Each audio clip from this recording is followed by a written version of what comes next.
हिंदुस्तान की राजनीति में पहली बार, आजाद हिंदुस्तान के 75 साल की राजनीति में पहली बार सत्ता पक्ष ने सदन का अवरोध किया और सत्ता पक्ष ने सदन नहीं चलने दिया और एक संयुक्त विपक्ष ने एक स्वर में इस सरकार को घेरा और एक संयुक्त विपक्ष ने जेपीसी की अडानी महाघोटाले पर बात की।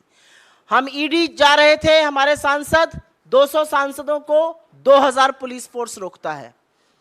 हम संसद में जहां धरना करते हैं वहां पर मार्शल्स आते हैं, हमारे माइक बंद कर दिए जाते हैं और विपक्ष की सबसे मजबूत और प्रखर आवाज को विपक्ष के ही नहीं सदन से ही निष्कासित कर दिया जाता है, एक मैच फिक्स करके, एक रिवर्स इंजीनियरिंग कर कर।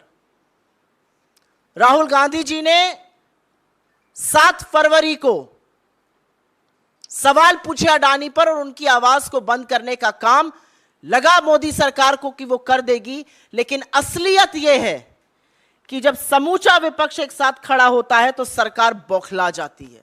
राहुल जी के सवालों से यह सरकार बैकफुट पर है और इसीलिए अब हर उस आवाज का दमन करना चाहती है जो खड़े होकर इनसे सवाल पूछेगा।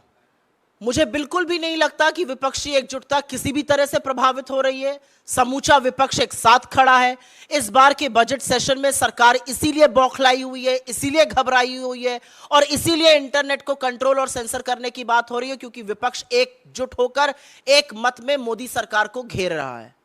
जहां तक उनके बयान की बात है, वो वरिष्ठ है, उनका बयान हो सकता है, लेकिन बहुत गंभीर राष्ट्रीय सुरक्षा के मसले हैं यहां पर एक चीनी व्यक्ति का, चीनी कंपनी का, जिसका चीन की कम्युनिस्ट पार्टी से लेना देना है, वो घुसा हुआ है पूरे तंत्र में, उसको अडानी जी लेके गलबैया कर रहे हैं। अगर ये एंटी नेशनल एक्टिविटी नहीं है तो एंटी नेशनल एक्टिविटी क्या है?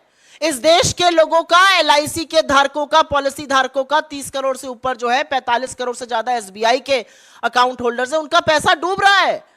एलआईसी का जो इन्वेस्टमेंट था वो नेगेटिव हो गया है। ये देश के लोगों के पैसे का सवाल है, ये राष्ट्रीय सुरक्षा का सवाल है, ये अनियमितता का सवाल है।